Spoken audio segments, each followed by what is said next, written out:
the one country the US needs but won't admit it. While the world watches the US clash with China, one country in Southeast Asia is quietly becoming indispensable. Not because it's powerful, not because it's loud, but because it holds something America needs and doesn't want to talk about. On what's now called Liberation Day, former President Donald Trump slapped broad tariffs on Asian exports. But buried in the fine print, almost every Malaysian sector was quietly exempted. Why? Because Malaysia is the backdoor the US can't afford to close. It builds the chips. It hosts the servers. It secures the Strait of Malacca, the artery of global trade. This is the one country the US needs, but won't admit it. Segment 1. Malaysia's strategic significance. Geography is destiny, and Malaysia sits in one of the most valuable locations on Earth. At the heart of Southeast Asia, it controls access to the Strait of Malacca, the second busiest shipping lane in the world. Roughly 1/4 of all global trade passes through here, including US oil shipments, electronics, and raw materials. Whoever has Malaysia's trust has leverage over global supply chains, and in 2025, that leverage is more important than ever. As the chair of ASEAN, Malaysia is setting the tone for regional diplomacy. It's building bridges, not picking sides, while the US and China push their influence across Asia. Washington knows it can't bully Malaysia. Beijing knows it can't buy it. And so, both powers court it quietly. Malaysia's neutrality isn't passive, it's power. Segment 2. Economic interdependence. Follow the money, and you'll see the truth. In 2024, Malaysia approved over $85 billion in new investments. More than $7.3 billion came from the United States alone, a sign of where American companies are placing their bets. Why? Because Malaysia is more than a middleman. It's a manufacturing powerhouse in semiconductors, electronics, and precision engineering. And the US?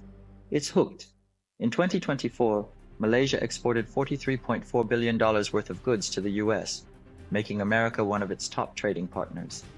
That includes high-tech components for everything from iPhones to fighter jets. So when the US rolled out sweeping new tariffs under Trump's Liberation Day economic agenda, one country got a quiet pass: Malaysia.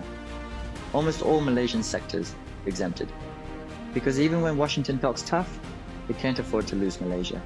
It's not just about chips or data, it's about resilience and dependence they won't say out loud. Segment 3. Diplomatic tightrope. Malaysia doesn't pick sides, it plays them. And in 2025, that strategy is on full display. In March, Chinese President Xi Jinping touched down in Kuala Lumpur, his first visit in nearly a decade. He signed trade deals, launched joint infrastructure projects, and praised Malaysia as a pillar of peace and development in Southeast Asia. Barely 2 months later, Donald Trump is planning his own visit, coinciding with the ASEAN summit hosted in Malaysia. His goal? To push back against China's regional influence and to secure closer military and economic cooperation. Both superpowers want Malaysia's attention, neither can afford to lose it. But here's the brilliance. Malaysia says yes to both and owes nothing to either. It signs digital trade deals with Washington, while expanding Belt and Road ties with Beijing. It hosts US naval vessels, but refuses to host permanent foreign bases. This is not indecision, it's precision diplomacy. Malaysia isn't a pawn, it's the swing vote of Asia, and everyone knows it. Segment 4. The Unspoken Dependency. The US may not say it out loud, but it's been deeply tied to Malaysia for decades. Since Malaysia gained independence in 1957, American companies have steadily built a foundation here. Intel opened its first overseas plant in Penang in the early 1970s. It wasn't just a factory, it was a symbol. A signal that Malaysia was open for business and trusted by the West. Since then, the list has grown. Hewlett-Packard, Western Digital, Texas Instruments, Microsoft, Amazon Web Services, all now embedded in Malaysia's digital and industrial backbone. Today, Malaysia is becoming one of the largest data center hubs in Southeast Asia. US firms are leading that charge, storing American data, powering cloud infrastructure, and building AI-ready facilities. But that's not all. Malaysia manufactures semiconductors, sensors, and electrical components that feed directly into US consumer tech, defense systems, and automotive supply chains.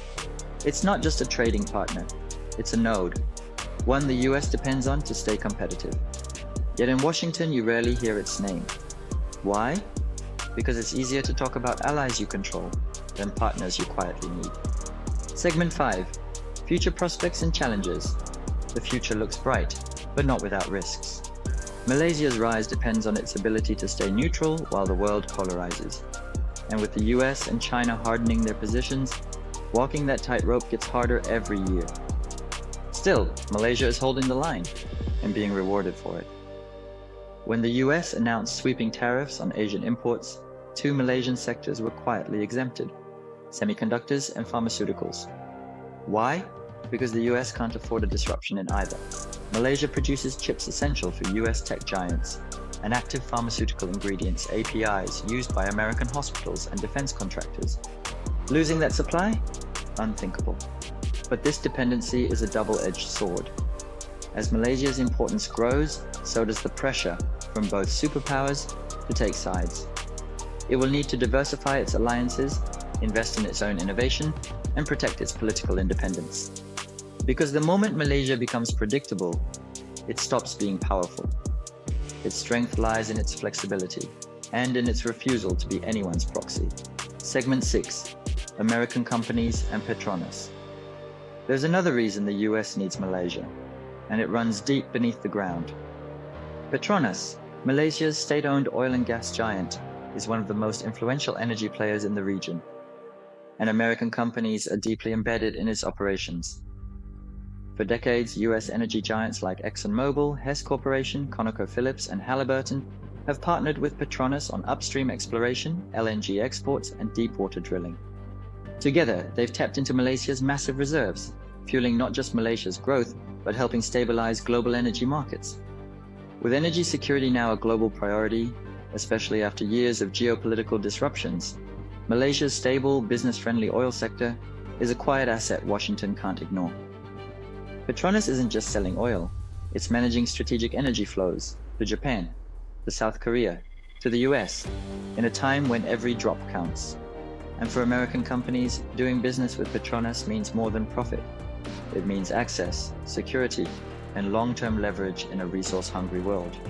Malaysia doesn't shout, doesn't threaten, but its influence, quiet, strategic, undeniable. From microchips to oil rigs, from data centers to shipping lanes, this so-called middle power is holding up critical pieces of the global economy. The US won't admit how much it depends on Malaysia, not publicly. But behind closed doors, the red carpet's already rolled out, because when Washington needs chips, security, or regional leverage, it doesn't go to its loudest allies. It calls Malaysia. And this story is just one piece of the puzzle. And if you want to understand why Malaysia is rising so fast, don't miss our breakdown. Why Malaysia is getting rich, fast. Or explore the regional tensions Malaysia must navigate in The Truth Malaysians Don't Want to Hear, where we dive into why Indonesia's relationship with Malaysia is far more complicated than it seems. Like, comment, and subscribe if you want more stories that connect the dots no one else is talking about. Because in global politics, it's not always the biggest countries that shape the future. Sometimes it's the quiet ones.